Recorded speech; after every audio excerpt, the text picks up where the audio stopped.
Irmãos queridos, este é o momento da exposição da palavra do Senhor para nós, adultos, jovens, adolescentes, para aqueles que nos acompanham pela transmissão e para as crianças também.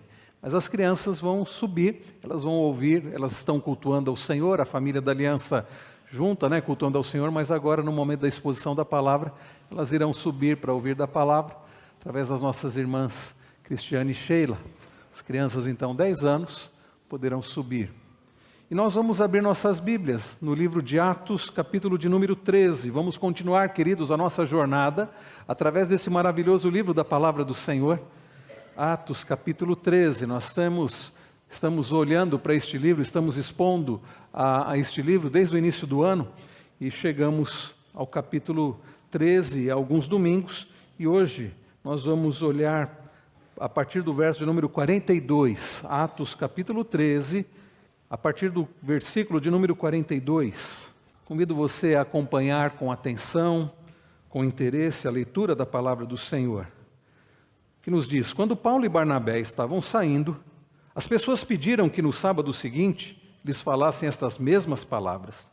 Terminada a reunião na sinagoga, muitos dos judeus e dos prosélitos piedosos seguiram Paulo e Barnabé, e estes, falando com eles, os persuadiam a continuar firmes na graça do Senhor, na graça de Deus. No sábado seguinte, quase toda a cidade se reuniu para ouvir a palavra do Senhor. Mas os judeus, vendo as multidões, ficaram com muita inveja e, blasfemando, contradiziam o que Paulo falava. Então Paulo e Barnabé, falando ousadamente, disseram: era necessário pregar a palavra de Deus primeiro a vocês. Mas, como vocês a rejeitam e se julgam indignos da vida eterna, eis que nos voltamos para os gentios. Porque o Senhor assim nos determinou. Eu coloquei você como luz dos gentios, a fim de que você seja para salvação até os confins da terra. Os gentios, ouvindo isto, se alegravam e glorificavam a palavra do Senhor. E creram todos os que haviam sido destinados para a vida eterna. E a palavra do Senhor se espalhou por toda aquela região. Mas os judeus instigaram as mulheres piedosas de alta posição e os principais da cidade levantaram perseguição contra Paulo e Barnabé, expulsando-os do seu território. E estes, sacudindo contra eles o pó dos pés, foram para Icônio. Os discípulos, porém, estavam cheios de alegria e do Espírito Santo. Assim, irmãos, como já foi pedido através da oração, que o Senhor fale ao nosso coração, a nós que aqui estamos e também às crianças que já subiram, que o Senhor fale ao nosso coração através da sua preciosa palavra. Amém. Queridos, há situações na nossa vida em que somos desafiados através de perguntas, através de desafios, através de, nessas situações, a responder de alguma forma, a responder positivamente ou negativamente. Há situações que nos levam a ter que dar uma resposta. Algumas delas nós dizemos assim: eu vou decidir isso depois. Quantos queridos, diante de tantas situações, dizem: eu vou deixar para depois. Algumas demandas, algumas situações assim, não nos impedem de deixar para depois. Há coisas que podemos deixar para depois, há coisas que não. Há coisas que nós precisamos responder imediatamente. Há coisas que não podemos deixar para depois, até porque depois pode ser tarde demais. E há respostas que nós precisamos dar com firmeza de coração, com, de fato, disposição de coração, e dar uma resposta afirmativa. Quando nós pensamos sobre a oferta da salvação, o Evangelho de Jesus Cristo, esta oferta, queridos, que nos é dada através da palavra, não é algo que podemos nem deixar para depois e nem tampouco rejeitar. Deixar para depois é algo terrível porque, como já disse, esse depois pode não acontecer. E rejeitar, queridos, implica em perdição eterna. Hoje a mensagem desta noite é que quais são os efeitos da palavra do Senhor. E nós veremos que, como efeitos da palavra do Senhor, muitos acabam por rejeitar e outros por crer na palavra. Mas não podemos, queridos, precisamos tomar uma posição firme e não podemos deixar para depois e nem tampouco rejeitar. Quais são então os efeitos da palavra do Senhor?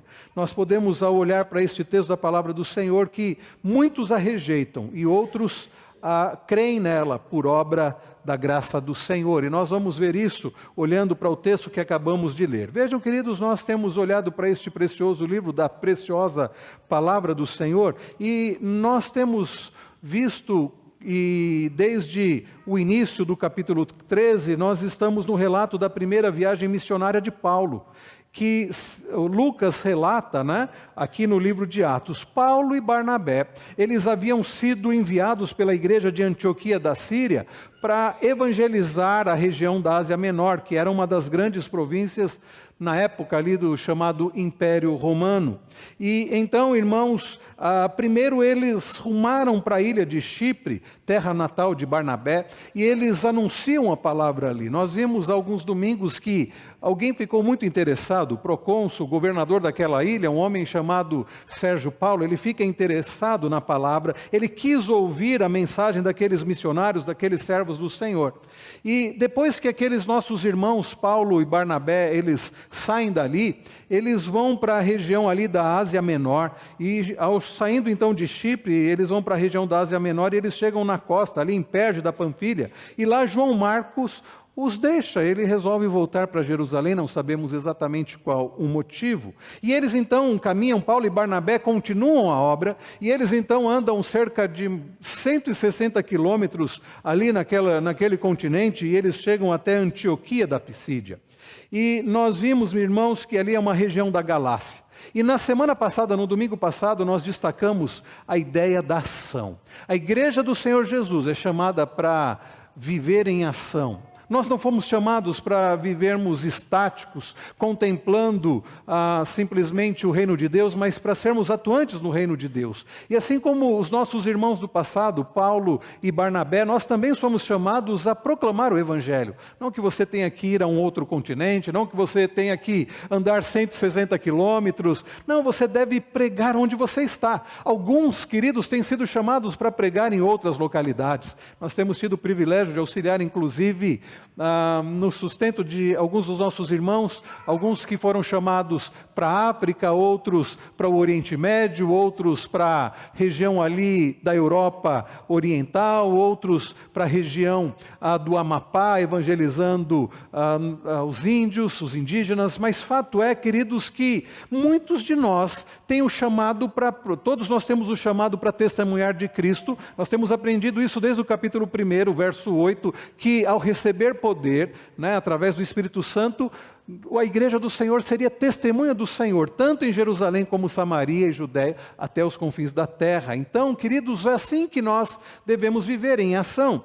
E então aqueles nossos irmãos, Paulo e Barnabé, eles vão num sábado até a sinagoga e eles recebem a oportunidade para pregar a palavra. Nós vimos domingo passado sobre ação na direção e na dependência do Senhor, e sobre também a oportunidade, vendo a oportunidade de testemunhar da palavra, e nós não podemos perder as oportunidades. Aqueles nossos irmãos, então, o que eles fazem? Eles pregam a palavra, e Paulo aproveita a oportunidade, nós vimos isso na semana passada, e ele passa a anunciar a respeito de Jesus Cristo, e ele vai desde o Antigo Testamento, mostrando, queridos, que Jesus Cristo é o cumprimento das promessas lá do Antigo Testamento. Dos versos 16 a 39, nós vemos ali o Evangelho de Cristo, que é a promessa de Deus para a salvação de todo o que crê. Paulo explica bem o que é o Evangelho, a promessa da salvação. O Evangelho é o ponto mais alto de um plano, o plano da redenção, como nós vimos na semana passada.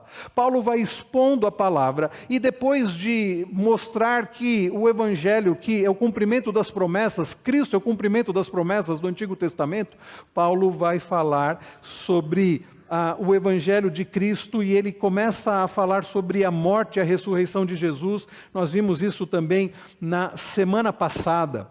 E Paulo vai aplicar o seu sermão, depois dele mostrar que Cristo é o cumprimento das promessas, e ele cita o Salmo 2, Isaías 55, o Salmo 16, Abacuque 1, Isaías 49, nesse sermão, Paulo mostra para a gente que Jesus Cristo é a culminação de um plano do Senhor, um plano da redenção.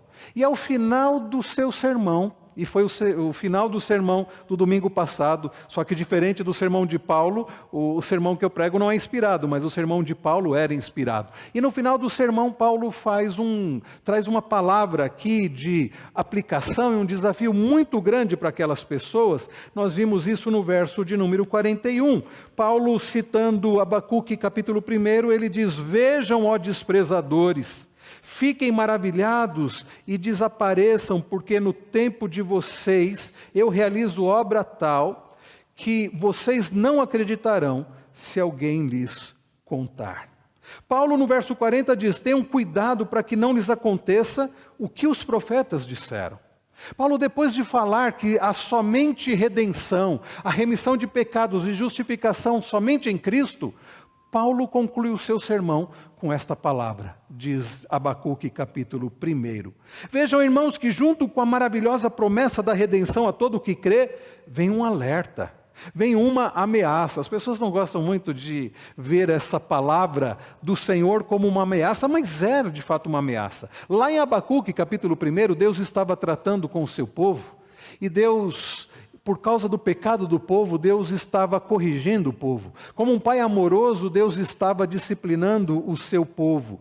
E então Deus usa o seu profeta Abacuque, e Abacuque ficou sem entender o que estava acontecendo. Abacuque questionou algumas coisas, porque Abacuque, diante daquela situação de Deus corrigindo o seu povo, Abacuque diz: Senhor, como que dizendo, alivia a mão, e Deus diz assim: eu vou levantar os caldeus. Eu vou usar um povo ímpio para disciplinar o meu povo. Abacuque, ele não entende, ele diz: como pode o Senhor, que é santo, usar um povo ímpio? Mas Deus, queridos, tem os seus propósitos, e em sua soberania Ele pode usar, e Ele tem feito isso, inclusive ímpios, para nos corrigir, para corrigir o seu povo, para corrigir a sua igreja. Quantas vezes Ele faz isso, inclusive através de governantes? E é curioso porque o Senhor que usa em sua soberania ímpios para tratar com o seu povo, para corrigir o seu povo, assim como foi com Nabucodonosor, assim como foi com a Babilônia, assim como foi com os assírios, depois Deus trata com esses ímpios e depois Deus executa o seu juízo contra esses ímpios. O que aconteceu com ali os caldeus, com a Babilônia? Mas fato é, meus irmãos, que diante daquela palavra do Antigo Testamento, de Deus trazendo uma palavra para os desprezadores, Paulo, inspirado pelo Espírito Santo, pega esta passagem do Antigo Testamento, de Abacuque capítulo 1, e aplica àqueles naquela sinagoga. Ele diz assim: vocês ouviram a palavra, vocês ouviram que Cristo é o cumprimento das promessas, vocês ouviram como ele diz aqui que Jesus Cristo foi morto e ressuscitou. Ele diz isso no versículo de número 30, no versículo de número 31, ele diz, meus irmãos, a respeito também da justificação que é em Cristo Jesus. E ao final do sermão, ele termina com essas palavras: tomem cuidado, atentem para que não aconteçam com vocês o que o profeta disse, o que Abacuque disse. Ó desprezadores. Essa palavra, como eu disse ao final do sermão do domingo passado, vejam, ó desprezadores, fiquem maravilhados e desapareçam, porque no tempo de vocês eu realizo obra tal que vocês não acreditarão se alguém lhes contar. Não é, meus irmãos, algo agradável aqui. É uma ameaça séria, uma ameaça real, que nos dias de Abacuque se concretizou.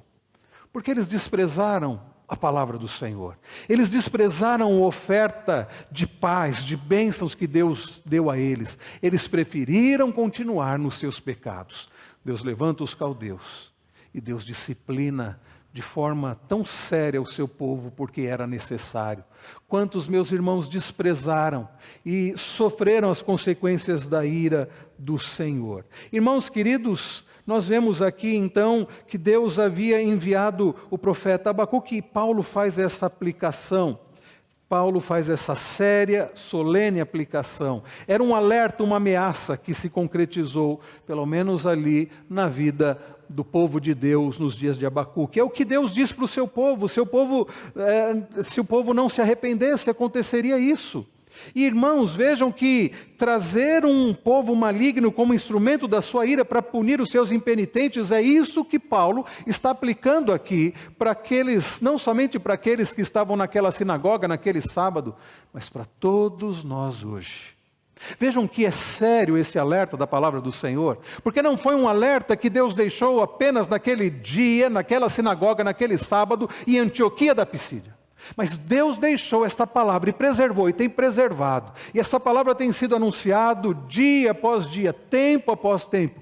Está sendo anunciada para nós hoje.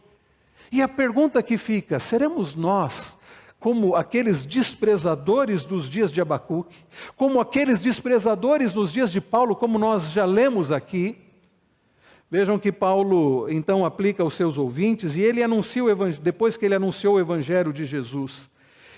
E ele diz, se você não crer, vejam que dos versos 17 a 29, ele anunciou Jesus como cumprimento das promessas. Dos versos 29 a 37, ele anuncia a morte e a ressurreição de Cristo, ele prega sobre a remissão de pecados através de Cristo, dos versos 38 a 39. E agora nessa aplicação. E depois de tudo que nós ouvimos, e se você esteve aqui na semana passada e você ouviu essa pregação, e se você leu essas palavras de Paulo, e você foi convidado a voltar essa semana, uma semana depois, assim como aquelas pessoas, a pergunta que fica para você é, qual foi a sua reação diante de tudo que você ouviu? Se você já sabe que Cristo é o cumprimento das promessas do Antigo Testamento, que todo o Antigo Testamento apontava para Cristo, que o sangue daqueles animais não tinha poder neles mesmos para remir pecados do povo, mas apontavam para o sangue do Cordeiro de Deus que tira o pecado do mundo, se você ouviu que a justificação de pecados somente através de Cristo, como você lidou com essa mensagem ao longo da semana? Você resolveu deixar para lá? Você resolveu esperar mais um pouco? Vejam o que diz o texto, verso 42, quando Paulo e Barnabé estavam saindo, as pessoas pediram que no sábado seguinte lhes falassem essas mesmas palavras. Terminada a reunião na sinagoga, muitos dos judeus e dos prosélitos piedosos seguiram Paulo e Barnabé. E estes, falando com eles, os persuadiram a continuar firmes na graça de Deus. Irmãos, ao longo daquela semana, muitos daqueles, tanto dos judeus quanto daqueles que haviam ido para o judaísmo, haviam se convertido ao judaísmo, os prosélitos aqui mencionados aqui por Lucas, eles passaram a seguir Paulo e Barnabé e foram persuadidos a continuar firmes na graça de Deus. Eu fico imaginando, irmãos, como foi aquela semana de um sábado até o próximo. Muitos, como diz o texto, passaram a seguir já Paulo e Barnabé. Em outras palavras, passaram a seguir a Jesus. É possível, irmãos, que muitos dos que estavam ali naquela sinagoga, naquele sábado, e que voltaram no sábado seguinte, e que ouviram a palavra e ficaram interessados. Muitos talvez que não estiveram ali naquela sinagoga, mas ouviram. Deve ter sido um grande alvoroço ao longo da semana. Escuta, fulano, você soube o que aconteceu sábado na sinagoga? Não, não soube o que aconteceu, eu não estava lá. Ah, rapaz, olha, dois servos do Senhor passaram por lá e eles falaram que aquilo do Antigo Testamento, aquelas profecias foram cumpridas em Jesus Cristo, é mesmo? Puxa, nunca tinha ouvido isso. Quantos queridos ouviram a respeito da pregação de Paulo e se interessaram? Mas eu fico pensando, queridos, quantos ouviram e de fato ficaram interessados, mas um interesse que durou uma semana, um interesse que não durou mais do que 6, 7 dias. Vejam o que diz o verso de número 44. No sábado seguinte, quase toda a cidade se reuniu para ouvir a palavra do Senhor. Dr. Augusto Nicodemos, ele observa que, de fato, houve verdadeiro interesse. E ele menciona aqui, pelo menos, irmãos, 3 coisas que mostram que houve um verdadeiro interesse. Primeiro, porque convidaram para retornarem no sábado seguinte, para ouvirem novamente a pregação. Quer dizer, você convidar alguém para falar de novo é porque teve interesse. É porque de fato teve interesse. Aqui já é uma lição, porque a pregação da palavra do Senhor, quando compreendida e aceita, gera verdadeiro interesse, e a pessoa quer ouvir mais. Há muitos que dizem assim, não, eu me interesso sim pelo Evangelho, mas não quero ficar ouvindo isso sempre, não.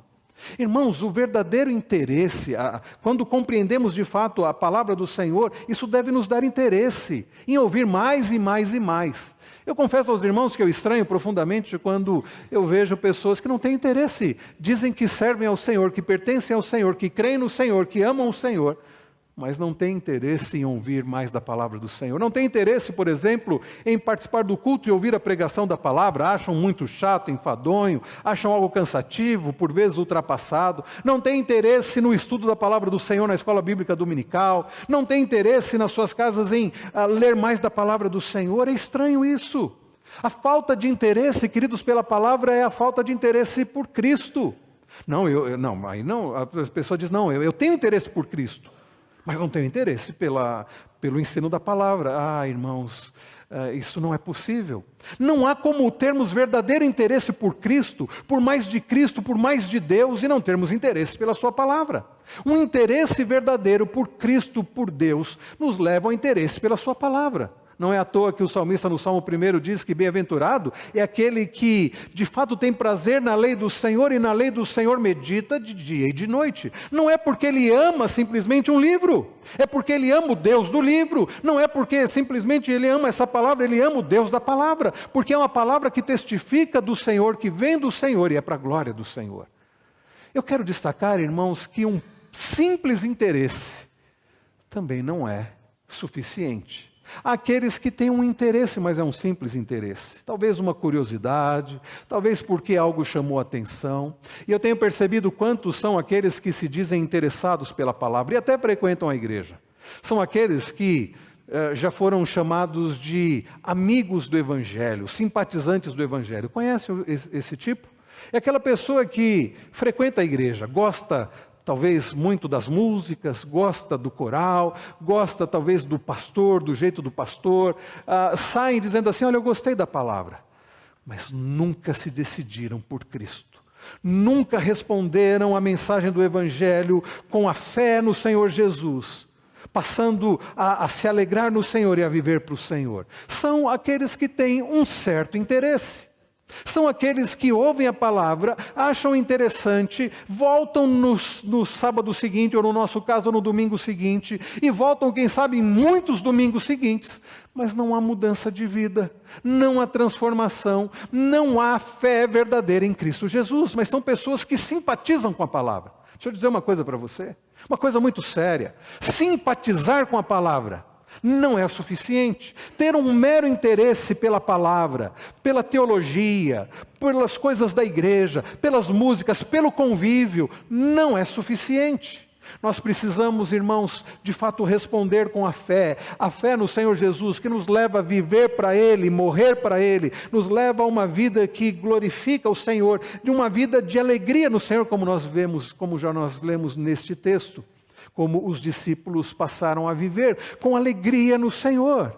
Então, por isso que eu penso, irmãos, talvez especulação, mas com fundamentação, muitos naquela semana, ao longo daquela semana, entre a pregação de um sábado até o sábado seguinte, tiveram mero interesse. É esse o seu caso?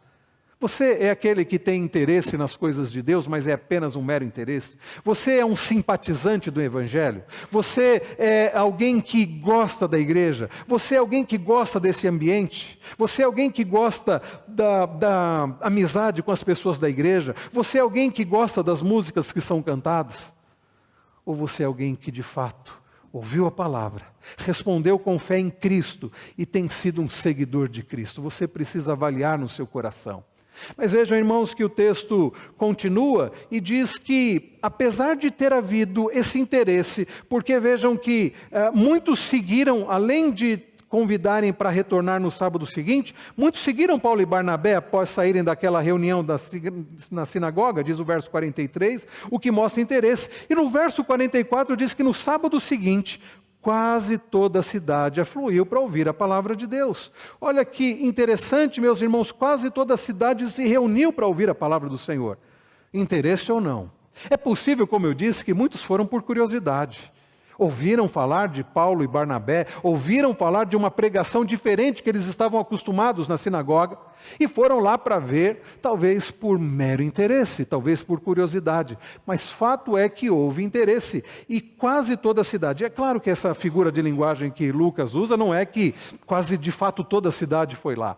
É uma figura de linguagem para dizer, olha, muita gente foi até ali para ouvir. Então, no sábado seguinte, quase toda a cidade se reuniu para ouvir a palavra do Senhor.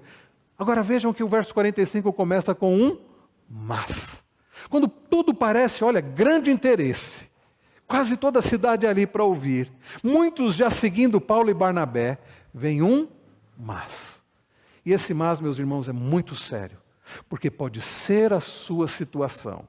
Olha o que diz o texto: mas os judeus, vendo as multidões, ficaram com muita inveja. Inveja, queridos, que eles tiveram com Jesus. Inveja que tiveram com Jesus, com a pregação de Jesus, com o discipulado ali nos dias de Jesus. Inveja que os levou a desejar e gritar: crucifica-o, crucifica-o. Inveja que eles tiveram da sinagoga quando Pedro e João estavam pregando. Inveja que tiveram nos dias ali também de Estevão, a ponto de apedrejar Estevão. Inveja do Evangelho. Inveja, assim como houve em Jerusalém, porque o Evangelho estava sendo pregado em toda a cidade. E agora em Antioquia da Pisídia, lá na região da Galácia, inveja. Verso 45, ele diz ainda: e blasfemando contradiziam o que Paulo falava. Inveja que levou à blasfêmia, inveja que levou a contradizer as palavras de Paulo, não diferente dos dias de hoje. Quantos, queridos, diante do avanço do Evangelho, quantos diante da conversão de pessoas, quantos diante da glória de Deus, passam a ter inveja? Porque não são eles os glorificados, porque não são eles que estão avançando, porque não é a palavra do homem que está avançando. E aí começam a blasfemar, começam a contradizer, começam a dizer assim: olha, isso aí que vocês estão pregando, isso não é verdade não. Quantos, queridos, na universidade, inclusive professores, contradizendo a palavra do Senhor, o ser humano que se nega a se curvar diante do Criador, e fica lutando contra a ideia de que existe um Criador, e fica lutando contra a ideia de se curvar diante do Criador, e ficam blasfemando, contradizendo. Quantos estão contradizendo no próprio coração? Eu espero que não seja esse o seu caso. E o texto continua no verso 46, diz: então Paulo e Barnabé, falando ousadamente, disseram: era necessário pregar a palavra de Deus primeiro a vocês, mas como vocês a rejeitam e se julgam indignos da vida eterna, eis que nos voltamos para os gentios. Paulo e Barnabé estão dizendo: vocês estão rejeitando a palavra. Irmãos queridos, isto é muito sério. Rejeitar a palavra, rejeitar a pregação do Evangelho, não é rejeitar qualquer pregação, qualquer palavra, mas é a pregação do Evangelho, é rejeitar o próprio Cristo. Este é um primeiro efeito da palavra. A palavra, quando pregada, meus irmãos, quando as pessoas ouvem, muitos rejeitam. Nós já vimos, é possível que muitos manifestem um certo interesse, mas cuidado, porque um certo interesse não é suficiente. Eu me lembro de trabalhar com um jovem, e eu ainda era jovem também, mas eu lembro que havia um adolescente. Naquela época, com 14 anos, você podia já começar a trabalhar. E eu já devia ter uns 17, 18, e entrou um adolescente como aprendiz ali no nosso setor de montagem de painéis. Nós éramos eletricistas, e me chamou a atenção, porque o pai dele trabalhava lá, e eu lembrava que o pai dele era evangélico, de alguma igreja, e ele frequentava também a igreja. Mas eu percebia que ele não demonstrava muito firmeza no Evangelho. Era aquele tipo de pessoa que ia na igreja porque o pai ia. Isso é tão sério. Vai na igreja porque o pai vai, ou porque o marido vai, ou porque a esposa vai, ou porque acha legal. E aquele adolescente, então, um dia conversando com ele, eu disse: escuta, eu vejo que você vai na igreja? Vou. Mas eu vejo que você tem uma vida assim, você gosta de ver as revistas que os outros veem, você tem a mesma amizade, tem o mesmo linguajar. O que acontece com você? Diz assim: não, eu acho até legal lá a igreja, a palavra, mas eu sou muito novo para isso. Eu sou muito novo, meu pai mesmo fala que eu estou muito novo para agora assumir um compromisso, né, com Deus, vou deixar para mais tarde.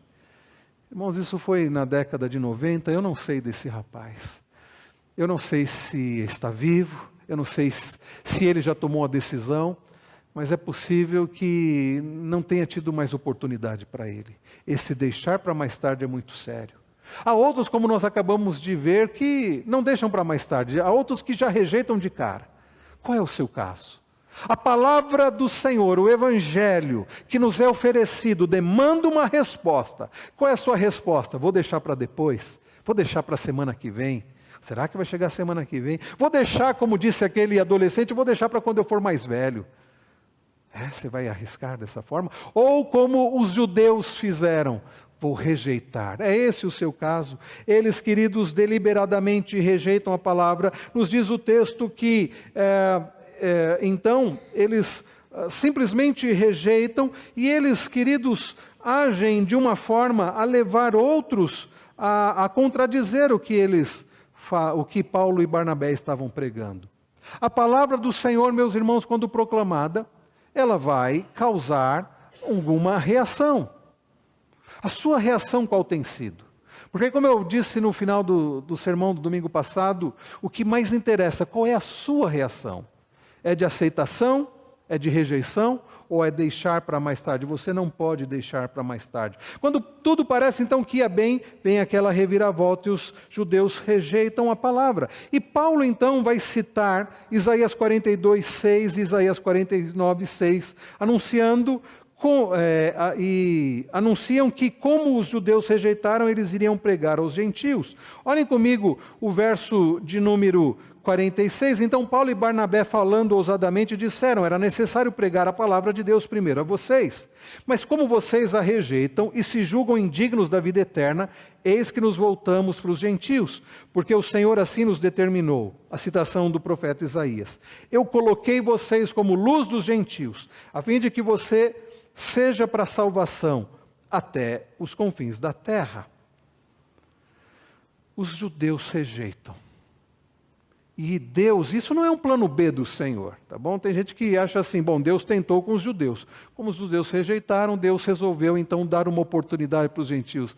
Irmãos, desde o início, sempre foi propósito do Senhor salvar pessoas de todas as nações, de todas as tribos, pessoas de todo o mundo, pessoas de todas as etnias. Mas no plano, ali no propósito de Deus, ali no calendário, na agenda do Senhor, o Evangelho primeiro para os judeus e, a partir dali, para os gentios. Mas percebam, queridos, que no verso de número 48 diz: os gentios, ouvindo isto, se alegraram e glorificavam a palavra do Senhor. Irmãos,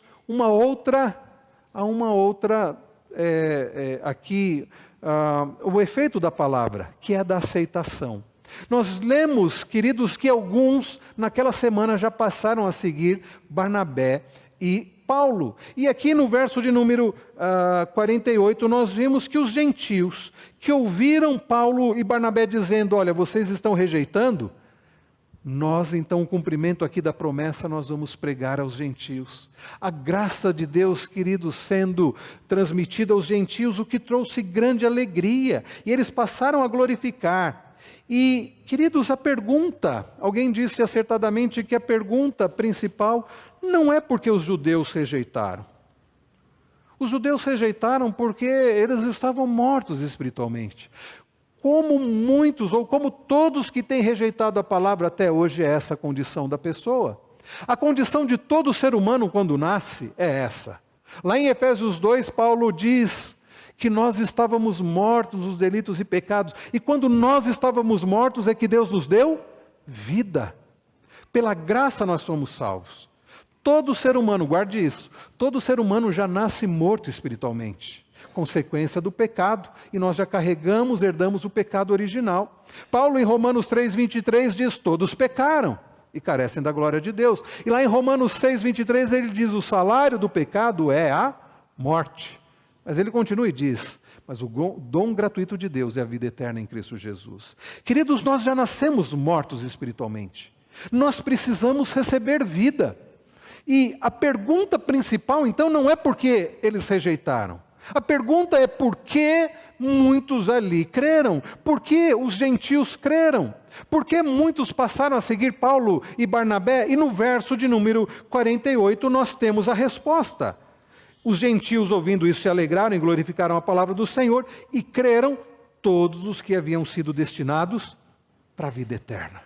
E creram todos os que haviam sido destinados para a vida eterna. Eis aqui, meus irmãos, a resposta do porquê alguns creem, do porquê alguns creem e aceitam a Jesus, como é dito no linguajar, né, do evangeliquez, é porque foram destinados para isso.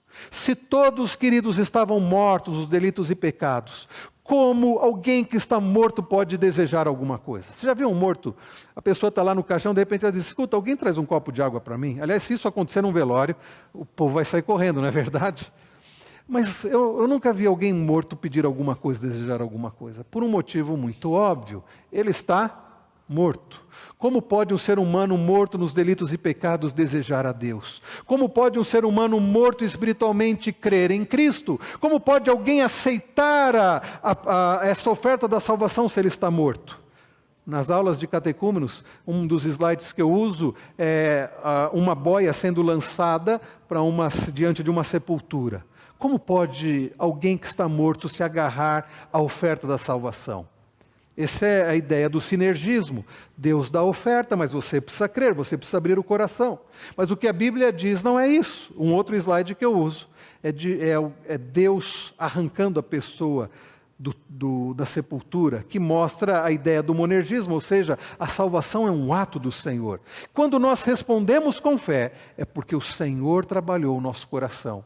Qual é a primeira coisa que a pessoa que está morta precisa para crer em Cristo? O que ela precisa receber primeiro? Vida.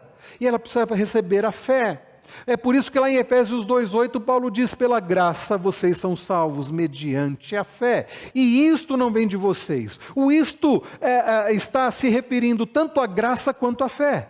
Nem a graça de Deus, nem a fé provém de nós. Paulo diz, isto é um dom de Deus, não de obras para que ninguém se glorie.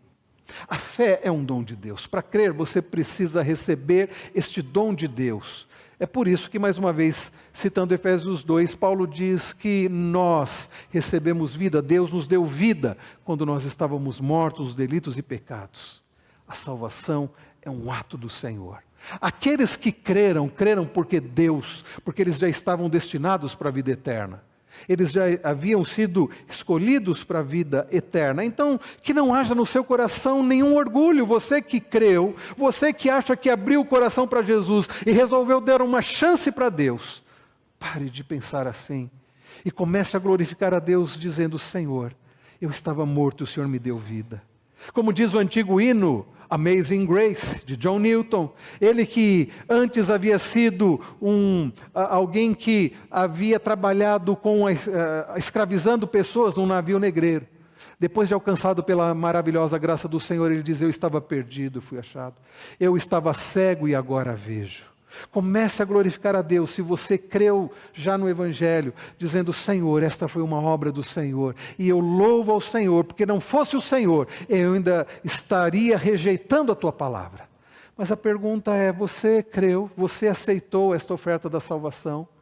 Você precisa decidir isso. Você não pode sair daqui sem uma resposta. Sair sem uma resposta é o mesmo que rejeitar. Já parou para pensar nisso? Se você ouve o Evangelho da salvação, que diz que Cristo é o cumprimento das promessas do Antigo Testamento, que a salvação naquele que morreu e ressuscitou, que a remissão de pecados e justificação somente em Cristo, você dizer, eu vou deixar para responder outro dia, é você rejeitar a palavra. É você fazer como os judeus fizeram naquela situação. Nós precisamos, meus irmãos, assumir um compromisso de fato, que vindo da graça do Senhor, um compromisso de fé. Então a resposta do porquê crer está aí no final do verso 48. E então percebam, irmãos, que o Senhor, que é o Deus da salvação, e lá quando nós lemos no livro do profeta Jonas, diz que a salvação pertence ao Senhor, e de fato é assim. Se a salvação pertence ao Senhor, a obra pertence ao Senhor. E o que nós vemos aqui na continuação do texto é o Senhor realizando a sua obra e sustentando a sua obra.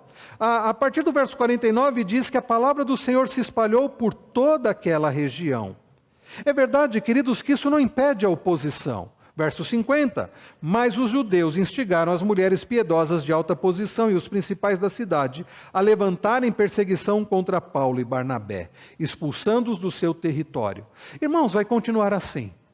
Deus, aliás, tem sido isso ao longo da história. Deus, através da sua graça, tem usado a sua igreja para testemunhar de Cristo. A igreja do Senhor tem testemunhado do Senhor. Ele tem usado muitos outros Barnabés e Paulos. Ele usou um homem chamado Ashbel Green Simonton, que veio pregar o evangelho no nosso país e veio anunciar o evangelho da salvação. E aqui, meus irmãos, ele instituiu a Igreja Presbiteriana do Brasil.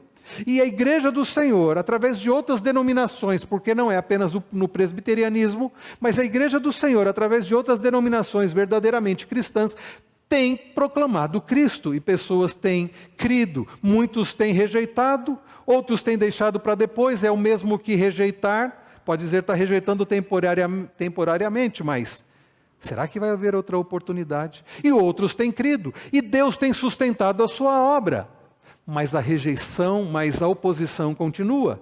Queridos, naqueles dias os judeus então influenciaram pessoas de alta posição e mulheres influentes a fazer exatamente o quê? A se levantarem contra Paulo e Barnabé. E eles foram expulsos do território. E qual foi a reação deles? Eles seguiram o que Jesus já havia dito que eles deveriam fazer, quando eles entrassem numa cidade e eles proclamassem a palavra e eles testemunhassem de Cristo e a palavra fosse rejeitada e Cristo fosse rejeitado. Mais uma vez, irmãos, rejeitar a palavra de Deus, rejeitar o evangelho, não é rejeitar uma religião, não é rejeitar uma filosofia de vida, não é rejeitar as pessoas que estão proclamando a palavra, mas é rejeitar o próprio Cristo. E Jesus disse, quando isso acontecer, sabe o que vocês vão fazer?